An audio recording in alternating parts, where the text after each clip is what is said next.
C-949. Αυτή είναι η απάντηση της Κίνας σε ένα ερώτημα που έχει στοιχειώσει την αεροπορία από τότε που το Concorde σύρθηκε σε ένα μουσείο και αφέθηκε να μαζεύει σκόνη. Αναπαύσουν η ρήμη στον θρύλο. Τώρα αυτό το ερώτημα φυσικά είναι αν μπορούμε να πετάξουμε πιο γρήγορα από την ταχύτητα του ήχου, χωρίς να κουφαίνουμε όλους όσους βρίσκονται στο έδαφος. Τώρα στα χαρτιά το C-949 είναι θηρίο. Μιλάμε για ταχύτητα πλεύσης Mach 1,6, εμβέλεια 11.000 χιλιόμετρων, που για όσους κρατούν σημειώσεις είναι 50% μεγαλύτερη από ό,τι κατάφερε ποτέ το Concorde. Και το πιο σημαντικό, ηχητικό αποτύπωμα που στοχεύει μόλις στα 83,9 αντιληπτά δεσιμπέλ. Για να το βάλουμε σε προοπτική, το Concorde ακουγόταν σαν κεραυνός πάνω από το σπίτι σου. Αυτό εδώ υποτίθεται ότι θα είναι τόσο δυνατό όσο ένα πιστολάκι μαλλιών που δουλεύει στο διπλανό δωμάτιο. Αν αυτά τα χαρακτηριστικά είναι αληθινά, αυτό δεν είναι απλώς άλλο ένα αεροπλάνο. Δηλαδή, όποιος καταφέρει να πετύχει υπερηχητική πτήση πάνω από ξηρά, θα μπορέσει να μετατρέψει το 10ωρο ταξίδι από τη Σαγκάη στο Λονδίνο σε μια 5ωρη πτήση και θα κυριαρχήσει στη βιομηχανία της αεροδιαστημικής, ίσως για τον επόμενο αιώνα. Η NASA προσπαθεί να το πετύχει με το H-59, νεοφυείς εταιρείες όπως η Boom Supersonic και ένα κεφάλαιο επιχειρηματικού κινδύνου, προσπαθώντας να το πετύχουν με το Overture. Αλλά οι μηχανικοί στην COMAC, τους κρατικούς γίγαντες της αεροδιαστημικής της Κίνας, δεν ανησυχούν για μετόχους ή τριμηνιαίες αναφορές. Έχουν μια πολύ συγκεκριμένη προθεσμία. Στοχεύουν να μπουν σε υπηρεσία μέχρι το 2049, που τυχαίνει να είναι και η 100η επέτειος της λαϊκής δημοκρατίας της Κίνας. Σίγουρα δεν είναι σύμπτωση. Άρα το μεγάλο ερώτημα είναι απλό. Είναι αυτό το τζετ πραγματικά το μέλλον των ταξιδιών? Είναι το πρώτο πραγματικό σχέδιο για ένα υπερηχητικό αεροπλάνο που λύνει το πρόβλημα της φυσικής, το boom που κατέστρεψε το Concorde? Ή μήπως αυτό είναι απλώς ένα δώρο γενεθλίων στα Mach 1,6? Ένα κομμάτι περίτεχνης προπαγάνδας που έχει σχεδιαστεί για να φαίνεται ωραίο σε μια φύσα, αλλά έχει σχεδιαστεί ώστε να μην μεταφέρει ποτέ πραγματικά έναν επιβάτη που πληρώνει. Ας το ανακαλύψουμε. Γιατί πέθανε η υπερηχητική πτήση και γιατί η Κίνα πιστεύει ότι μπορεί να το διορθώσει? Για να καταλάβουμε γιατί η Κίνα κατασκευάζει αυτό το πράγμα, ας μιλήσουμε πρώτα για το Concorde, έτσι. Για 27 χρόνια το Concorde ήταν ο αδιαμφισβήτητος βασιλιάς των αιθέρων. Μπορούσε να σε πάει από το Λονδίνο στη Νέα Υόρκη σε λιγότερο από 3,5 ώρες, ταξιδεύοντας με ταχύτητα Mach 2 ενώ έπινε σαμπάνια. Ήταν ένα τεχνολογικό θαύμα, αλλά ταυτόχρονα, οικονομικά μιλώντας, ήταν μια καταστροφή. Προσωπικά, θυμάμαι το Concorde όταν ήμουν παιδί να πετάει πάνω από το Λονδίνο και λυπάμαι πολύ που δεν κατάφερα ποτέ να ταξιδέψω με αυτό. Το πρόβλημα δεν ήταν μόνο ότι έκυγε καύσιμα σαν πύραυλος. Το πρόβλημα ήταν ο θόρυβος. Η ηχητική έκρηξή του έφτανε περίπου τα 105 με 110 δεσιμπέλ. Αν βρισκόσουν στο έδαφος όταν το Concorde περνούσε με υπερηχητική ταχύτητα από πάνω σου, ήταν σαν κάποιος να σου έκρινε την πόρτα κατάμουτρα. Ήταν τόσο ενοχλητικό που οι ΗΠΑ και άλλες κυβερνήσεις το απαγόρεψαν να πετάει με υπερηχητική ταχύτητα πάνω από ξηρά, αναγκάζοντάς το να περιοριστεί σε διαδρομές πάνω από τον ωκεανό. Αυτή η απαγόρευση ουσιαστικά έπνιξε την αγορά. Όταν προσθέσεις το τραγικό δυστύχημα το 2000 και την ύφεση μετά την 11η Σεπτεμβρίου, το όνειρο τελείωσε. Το Concorde αποσύρθηκε το 2003 και από τότε δεν έχουμε ξαναπετάξει με υπερηχητική ταχύτητα. Το Concorde απέδειξε ότι τα υπερηχητικά επιβατικά αεροσκάφη ήταν εφικτά. Απέδειξε επίσης ότι ήταν υπερβολικά θορυβώδη, υπερβολικά ρυπογόνα και απλά υπερβολικά ακριβά για να επιβιώσουν. Άρα, αν θέλεις να επαναφέρεις τα υπερηχητικά ταξίδια, πρέπει να αντιμετωπίσεις τον κρότο. Και για να τον αντιμετωπίσεις, πρέπει να καταλάβεις τι είναι.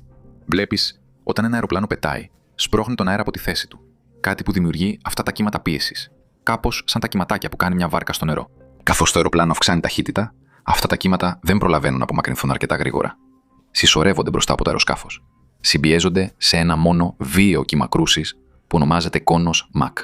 Όταν αυτός ο κόνος περνάει από πάνω σου στο έδαφος, τα αυτιά σου αντιλαμβάνονται αυτήν την ξαφνική πίεση σαν έναν κρότο. Η NASA δουλεύει πάνω σε αυτό εδώ και δεκαετίες. Η λύση τους είναι το H-59 Quest. Είναι ένα παράξενο πειραματικό αεροπλάνο που έχει σχεδιαστεί για να απλώνει αυτά τα ακουστικά κύματα, μετατρέποντας το απότομο κύμα νι ενός παραδοσιακού κρότου σε μια σειρά από απαλότερους παλμούς. Αντί για έναν δυνατό κρότο, η NASA στοχεύει σε έναν υπόκοφο κρότο, περίπου στα 75 αντιληπτά δεσιμπέλ, δηλαδή περίπου όσο ο ήχος μιας πόρτας αυτοκινήτου που κλείνει. Το στίχημα της NASA είναι ότι αν οι άνθρωποι με τα βίας αντιλαμβάνονται τον κρότο, οι ρυθμιστικές αρχές ίσως τελικά άρουν την απαγόρευση των υπερηχητικών πτήσεων πάνω από ξηρά. Η Κίνα προσπαθεί να το ξεπεράσει αυτό. Και οι Αμερικανοί λίγο ανήσυχοι. Βλέπετε, αυτό δεν είναι πια απλώς ένα επιστημονικό πείραμα. Είναι μια κούρσα. Στη μία γωνία έχουμε την αμερικανική νεοφυή εταιρεία Boom Supersonic, με το Jet Overture τους.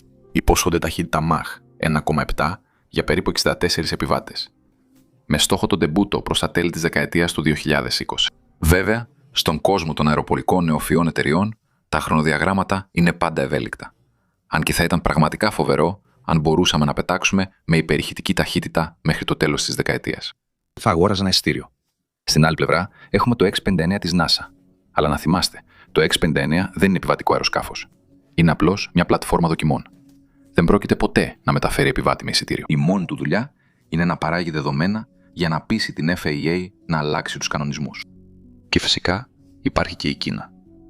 Το C949 δεν βασίζεται μόνο στη διαμόρφωση του αεροσκάφους για να μειώσει τον κρότο. Σύμφωνα με αναφορές στο Flight Global, η COMAC εξετάζει πτήσεις χωρίς ηχητικό κρότο, χρησιμοποιώντας ατμοσφαιρική διάθλαση για να λυγίσει τα οστικά κύματα προς τα πάνω, ώστε να μην φτάνουν ποτέ στο έδαφος. Ο διευθύνων σύμβουλος της Boom Supersonic, Blake Scholl, ήταν αρκετά ξεκάθαρος σχετικά με αυτό, αποκαλώντας το αγώνα και προειδοποιώντας ότι ενώ η Δύση διαφωνεί για τους κανονισμούς, η Κίνα απλώς προχωράει και κατασκευάζει αυτό το πράγμα. Αλλά γιατί? Γιατί η Κίνα είναι τόσο απεγνωσμένη να είναι η πρώτη σε μια τεχνολογία που ως γνωστόν απέτυχε την τελευταία φορά που τη δοκιμάσαμε? Για να απαντήσετε σε αυτό, πρέπει να ρίξετε μια ματιά στη μακροπρόθεσμη στρατηγική της COMAC. Η εταιρεία εμπορικών αεροσκαφών της Κίνας, η COMAC, ιδρύθηκε το 2008 με μια ξεκάθαρη εντολή: να σταματήσει η Κίνα να εξαρτάται από την Boeing και την Airbus. Ξεκίνησαν από τα μικρά. Πέρασαν χρόνια δουλεύοντας σκληρά πάνω στο ARJ21, ένα περιφερειακό jet που χρειάστηκε 15 χρόνια για να το τελειοποιήσουν. Ύστερα ήρθε το C919, ένας ανταγωνιστής στενής ατράκτου, το 737 και το Α320. Ένας εντυπωσιακά παρόμοιος ανταγωνιστής.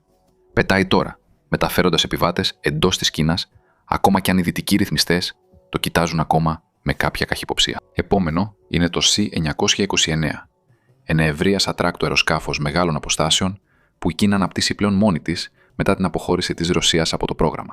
Αν κοιτάξετε τους εσωτερικούς οδικούς χάρτες της COMAC, υπάρχει σίγουρα μια ξεκάθαρη πορεία εξέλιξης εδώ. Το 919 είναι για το σήμερα. Το 929 είναι για τη δεκαετία του 2030. Και το 949 αυτό είναι το διαμάδι του στέματος για τη δεκαετία του 2040. Η Κίνα έχει μια τεράστια εγχώρια αγορά. 730 εκατομμύρια επιβατικές διαδρομές μόνο το 2024. Έχουν τον όγκο για να πετάξουν αυτό το πράγμα. Αλλά το C949 είναι κάτι μεγαλύτερο από τα οικονομικά. Συνδέεται άμεσα με την εθνική στρατηγική για το 2049, την εκατονταετηρίδα της λαϊκής δημοκρατίας. Ο πρόεδρος Xi Jinping έχει θέσει στόχους για ένοπλες δυνάμεις παγκόσμιας κλάσης και εθνική αναζωογόνηση μέχρι εκείνη την ημερομηνία.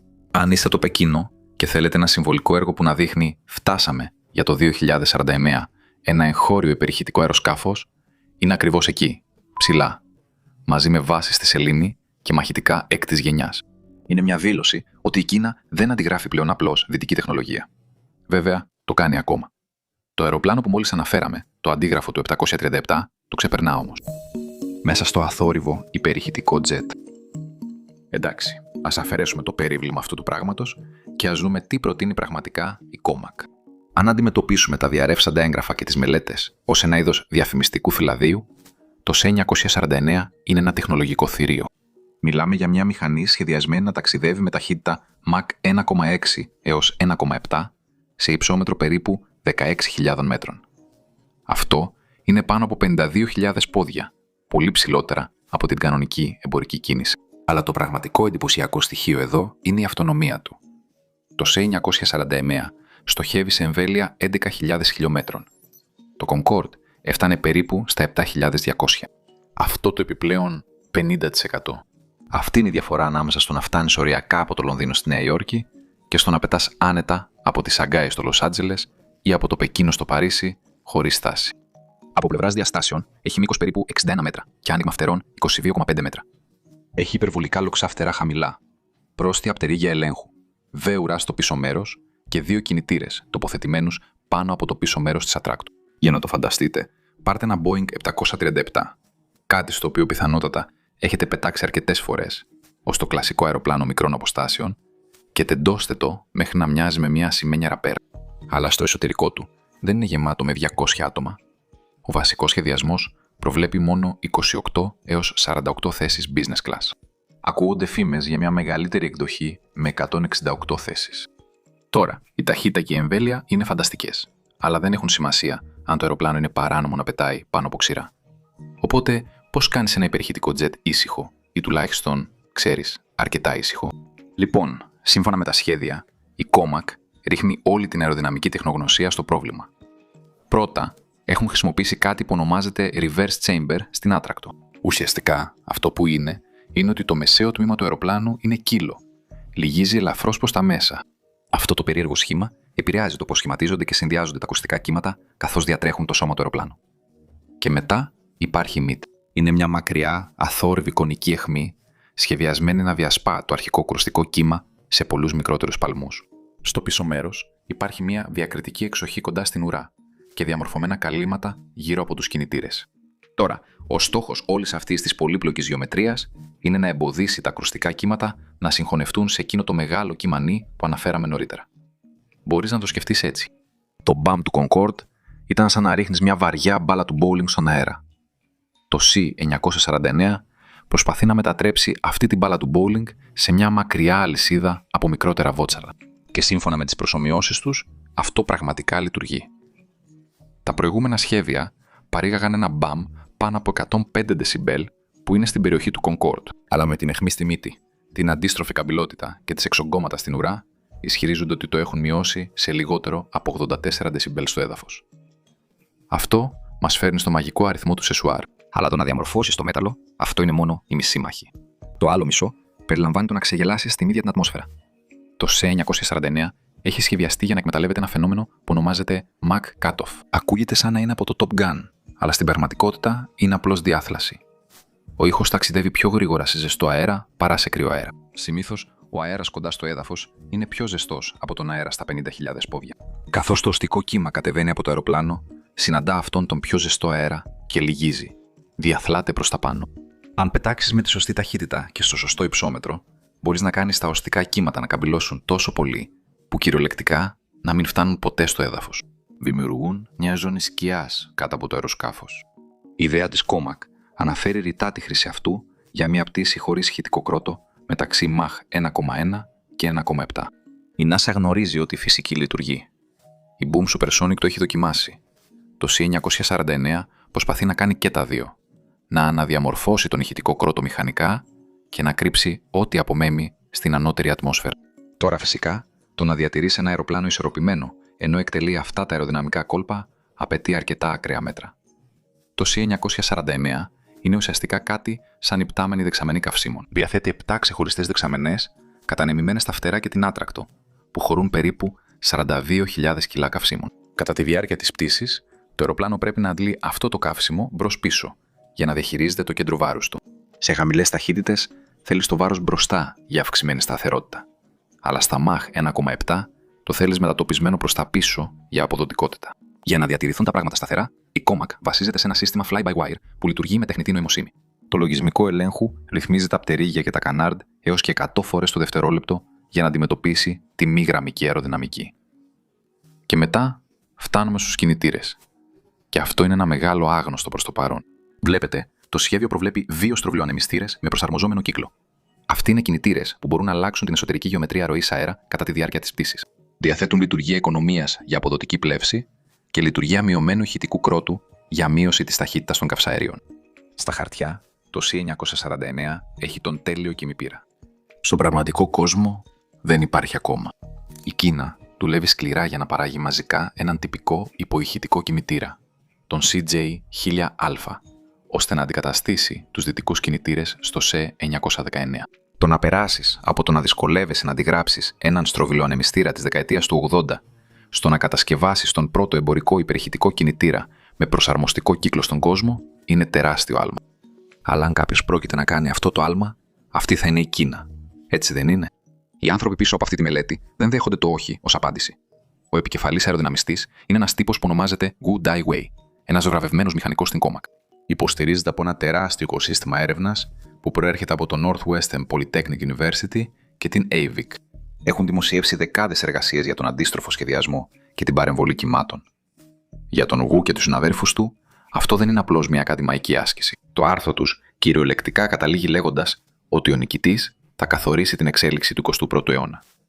Και έχουν κάθε πρόθεση αυτός ο νικητής να είναι Κινέζος. Γιατί αυτό μπορεί πράγματι να συμβεί και επίσης γιατί μπορεί να μην συμβεί. Λοιπόν, έχουμε ένα αεροπλάνο που υπάρχει κυρίως σε έναν υπολογιστή. Βασίζεται σε κινητήρες που δεν έχουν κατασκευαστεί, ελέγχεται από τεχνητή νοημοσύνη που επίσης δεν υπάρχει ακόμα. Αν αυτό ήταν μια δυτική νεοφυής επιχείρηση, εδώ είναι το σημείο που θα σας έλεγα ότι θα ξεμείνουν από χρήματα επειδή κανείς δεν πιστεύει ότι θα τα καταφέρουν και μετά θα εξαφανιστούν. Και δεν θα ξανακούσουμε ποτέ για αυτούς. Αλλά η Comac δεν είναι νεοφυής επιχείρηση. Και γι' αυτό μπορεί πραγματικά να συμβεί αυτό. Ο πρώτος λόγος είναι απλώς η κλίμακα όλων αυτών. Το 2024, οι κινεζικές αεροπορικές εταιρείες μετέφεραν περίπου 730 εκατομμύρια επιβάτες. Η εγχώρια αγορά είναι απλώς τεράστια. Το Concorde απέτυχε, εν μέρη επειδή ήταν ουσιαστικά για μία μόνο διαδρομή, το Λονδίνο-Νέα Υόρκη. Αν το C949 δεν πάρει ποτέ πιστοποίηση για να πετάξει στο Λος Άντζελες ή το Λονδίνο, δεν έχει πραγματικά σημασία. Η Κίνα μπορεί απλώς να το χρησιμοποιήσει για να πετάξει από το Πεκίνο στο Ουρούμτσι ή από τη Σαγκάη στη Σιγκαπούρη ή από την Κουανγκτσόου στο Ντουμπάι. Έχουν αρκετή εσωτερική ζήτηση και αρκετούς φιλικούς γείτονες για να γεμίσουν τις θέσεις χωρίς να χρειάζεται ποτέ να ζητήσουν άδεια από την FAA.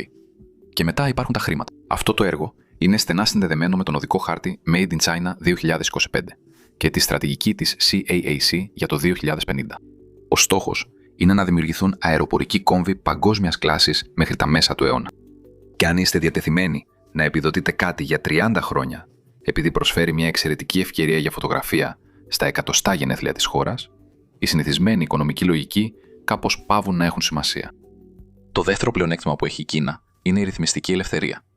Στη ΣΥΠΑ, η FAA έχει μια γενική απαγόρευση για τις πολιτικές υπερηχητικές πτήσεις πάνω από ξηρά. Δεν έχει σημασία πόσο ήσυχο είναι το αεροπλάνο σου. Αν σπάσεις το φράγμα του ήχου, παραβιάζεις τον νόμο. Αυτός ο κανόνας ισχύει από το 1973 και η αλλαγή του είναι ένας απόλυτος γραφειοκρατικός εφιάλτης. Αλλά η Κίνα λειτουργεί λίγο διαφορετικά. Ενώ η Υπηρεσία Πολιτικής Αεροπορίας της Κίνας γενικά ακολουθεί τους διεθνείς κανόνες ασφαλείας, έχει τη δυνατότητα να δημιουργεί υπερηχητικούς διαδρόμους πάνω από αεροκατοικημένες περιοχές όπως η εσωτερική Μογγολία ή η έρημος Γκόμπι. Μπορούν ουσιαστικά να πούν: εδώ πετάμε με υπερηχητική ταχύτητα. Αντιμετωπίστε το. Η Comac έχει δηλώσει ρητά ότι θέλει να διατηρήσει τον θόρυβο της απογείωσης εντός των φυσιολογικών ορίων, αλλά για τη φάση της πτήσης ποντάρουν ότι ένας ήπιος κρότος είναι έναν αποδεκτό συμβιβασμό. Και ειλικρινά, αυτό είναι ένα ενδιαφέρον ερώτημα για να σκεφτεί κανείς. Έτσι δεν είναι? Αν το δημοτικό σας συμβούλιο σας έλεγε ότι θα ακούτε έναν ήπιο κρότο μερικές φορές τη μέρα, αλλά θα μπορούσατε επίσης να πετάξετε στην άλλη άκρη του κόσμου σε 5 ώρες, θα δεχόσασταν αυτή τη συμφωνία? Υποθέτω ότι εξαρτάται από το πόσο ακριβά είναι τα εισιτήρια. Ο τρίτος λόγος για να το πάρουμε στα σοβαρά είναι ότι η τεχνολογική βάση είναι σίγουρα υπαρκτή. Δεν πρόκειται απλώς για μια εντυπωσιακή δημοσίευση. Από το 2020, τα κινεζικά πανεπιστήμια παράγουν δημοσιευμένη έρευνα με αξιολόγηση από ομοτήμους σχετικά με την αεροδυναμική χαμηλού κρότου. Και δεν ξεκινούν από το μηδέν. Η Κίνα έχει τεράστιο προβάδισμα στην τεχνολογία υψηλής ταχύτητας για στρατιωτικούς σκοπούς. Υπάρχουν ιδιωτικές εταιρείες όπως η Space Transportation που δοκιμάζουν ένα πρωτότυπο διαστημικού αεροσκάφους Mach Force που ονομάζεται Yangjing. Υπάρχει ένα πρόγραμμα υπερηχητικών όπλων που θα μπορούσε να πει κανείς ότι είναι μπροστά από αυτό των ΗΠΑ.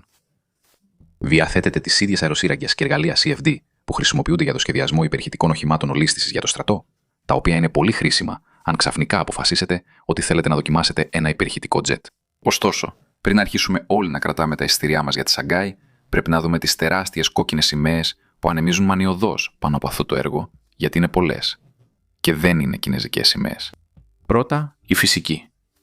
Θυμηθείτε εκείνο το κόλπο με το όριο Mach, όπου το BAM αναπηδά στην ατμόσφαιρα? Αποδεικνύεται ότι αυτό είναι εξαιρετικά ευαίσθητο στις καιρικές συνθήκες. Είναι κάτι σαν τη ζώνη της Χρυσομαλούσας. Αν αλλάξει η θερμοκρασιακή κλίση ή ο άνεμος, η φυσική πάβει να λειτουργεί και το BAM φτάνει στο έδαφος. Δεν μπορείς να λειτουργήσεις μια τακτική αεροπορική γραμμή με τη λογική ότι θα κάνουμε το ταξίδι αν ο καιρός είναι καλός. Δεύτερον, είναι ο ίδιος ο θόρυβος. Ακόμα και το H59 στοχεύει στα 75 δεσιμπέλ. Το C949 στοχεύει περίπου στα 84, που δεν ακούγεται σαν μεγάλη διαφορά, αλλά είναι. Οι ρυθμιστικές αρχές μπορεί να αποφασίσουν ότι τα 84 δεσιμπέλ είναι απλώς πολύ ενοχλητικά για όσους προσπαθούν να κοιμηθούν, ανεξάρτητα από το τι λέει το φυλάδι. Τρίτον, υπάρχει το θέμα της ασφάλειας. Αναφέραμε νωρίτερα τα συστήματα πτήσης με τεχνητή νοημοσύνη. Οι αρμόδιες αρχές πιστοποίησης πρέπει να είναι 100% σίγουρες ότι ένα αεροπλάνο είναι ασφαλές, αποδεικνύοντας ότι ένα νευρονικό δίκτυο δεν θα, παραλυρίσει και γυρίσει το αεροπλάνο ανάποδα. Αυτό είναι ένας εφιάλτης πιστοποίησης που κανείς δεν έχει λύσει ακόμα. Μετά υπάρχουν και τα οικονομικά. Η υπερηχητική πτήση και η καύσιμα. Πολλά καύσιμα. Είναι απλή φυσική. Η αντίσταση του αέρα αυξάνεται απότομα καθώς πλησιάζει στην ταχύτητα του ήχου. Ακόμα και με προσαρμοστικούς κημηπύρες, η κατανάλωση καυσίμου ανά επιβάτη θα είναι αστρονομική σε σύγκριση με ένα υποηχητικό τζετ. Οι ίδιες εκτιμήσεις της COMAC δείχνουν μια συνολική παγκόσμια αγορά περίπου 45 εκατομμυρίων επιβατών το χρόνο. Αυτό είναι περίπου το 1% των ταξιδιωτών. Δεν θα είναι σαν να παίρνεις στο λεωφορείο ή να μπαίνεις σε ένα 737. Θα είναι σαν να οδηγείς μια Ferrari. Είναι μια πολυτελής, εξειδικευμένη αγορά και θα απευθύνεται σε πραγματικά πλούσιους ανθρώπους. Και αυτό μας φέρνει στο κλίμα. Η Κίνα έχει ένα πράσινο αναπτυξιακό σχέδιο για την αεροπορία, με στόχο την ουδέτερη ανάπτυξη ως προς τον άνθρακα. Ένα εμπορικό τζετ με ταχύτητα Mach 1,7 δεν είναι ακριβώς το πρότυπο της βιωσιμότητας, έτσι δεν είναι? Αν τα υπερηχητικά ταξίδια επιστρέψουν ακριβώς τη στιγμή που ολόκληρη η αεροπορική βιομηχανία δέχεται τεράστια πίεση για πανθρακοποίηση, τα πολιτικά προβλήματα του Concorde θα φαίνονται παιχνιδάκι σε σύγκριση. Και τέλος, πρέπει να δούμε το χρονοδιάγραμμα. Ο οδικός χάρτης της COMAC λέει σε 929 στα τέλη της δεκαετίας του 20, σε 939 στη δεκαετία του 30 και σε 949 το 2049. Αλλά ας δούμε το ιστορικό εδώ. Το C919 πήρε πάνω από μία δεκαετία παραπάνω από το προγραμματισμένο για να τεθεί σε υπηρεσία. Το C929 βρίσκεται ακόμα στη φάση του σχεδιασμού. Άρα το 2049 είναι σχεδόν σίγουρα το αισιόδοξο σενάριο. Αλλά η Κίνα αγαπά τα μακροπρόθεσμα οράματα. Αν υπάρχει κάποιος που είναι έτοιμος να δουλέψει σκληρά πάνω σε αυτό για 30 χρόνια, αυτή είναι η COMAC. Μπορεί να αργήσουν, αλλά σπάνια τα παρατούν. Ο ήχος που δεν ακούς. Λοιπόν, πού μας αφήνει αυτό? Αυτή τη στιγμή το C949 είναι ένα φάντασμα. Είναι ένα πολύ λεπτομερές σχέδιο και ένας σκληρός δίσκος, γεμάτος υποσχόμενες προσομοιώσεις ενός φαντάσματος, αλλά ακόμα δεν είναι ένα υπτάμενο πρωτότυπο. Βρίσκεται σε εκείνο το χάσμα, ανάμεσα στο τεχνικά εφικτό και στο να έχει κατασκευαστεί στην πράξη. Είναι αρκετά μεγάλο χάσμα. Για να το κάνει αυτό πραγματικότητα, η COMAC πρέπει να λύσει μια σειρά από τα πιο δύσκολα προβλήματα της αεροδιαστημικής μηχανικής ταυτόχρονα. Πρέπει να κατακτήσουν τη διαμόρφωση χαμηλού κρότου που λειτουργεί στον πραγματικό κόσμο, όχι μόνο σε έναν υπολογιστή. Πρέπει να τελειοποιήσουν τις διαδρομές πτήσης Mach Cutoff, που δεν εξαρτώνται από τέλειες καιρικές συνθήκες. Πρέπει να κατασκευάσουν κινητήρες προσαρμοστικού κύκλου που δεν υπάρχουν ακόμα. Και πρέπει να πιστοποιήσουν ένα σύστημα ελέγχου πτήσης με τεχνητή νοημοσύνη που να διαχειρίζεται ένα αεροπλάνο τόσο ασταθές που βασίζεται στη μεταφορά καυσίμου γύρω από την άτρακτο μόνο και μόνο για να παραμένει οριζόντιο. Οποιοδήποτε από αυτά τα προβλήματα θα μπορούσε να καταστρέψει ολόκληρο το πρόγραμμα. Αλλά στρατηγικά, αυτό το αεροπλάνο απλώς είναι υπερβολικά λογική επιλογή για να το αγνοήσουν. Ταιριάζει απόλυτα με το αφήγημα της Κίνας για το 2049. Συμβαδίζει με το μοτίβο μιας ανερχόμενης υπερδύναμης που προσπαθεί να ξεπεράσει τους καθιερωμένους, την Boeing και την Airbus, αντί απλώς να τους αντιγράφει. Το C949 μπορεί να μην ξεπεράσει ποτέ το στάδιο του σχεδίου. Μπορεί να καταλήξει ως μια υποσημείωση στην ιστορία της αεροπορίας. Αλλά αν τα υπερηχητικά αεροσκάφη επιστρέψουν, κάτι που θα μοιάζει πολύ με αυτό, είναι σχεδόν σίγουρο πως θα είναι η μορφή τους. Και κάπου σε ένα εργαστήριο στη Σαγκάη ή στη Σιάν, ο Wu Daiwei και η ομάδα του παρακολουθούν. Παρακολουθούν την NASA να παρουσιάζει το X-59. Παρακολουθούν την Boom Supersonic να κάνει δοκιμές στη Μοχάβε. Και ξέρουν ότι ενώ η Δύση διαφωνεί για τους κανονισμούς θορύβου και τις χρηματοδοτήσεις, αυτοί έχουν μια εντολή 30 ετών για να νικήσουν. Σας ευχαριστώ που παρακολουθήσατε.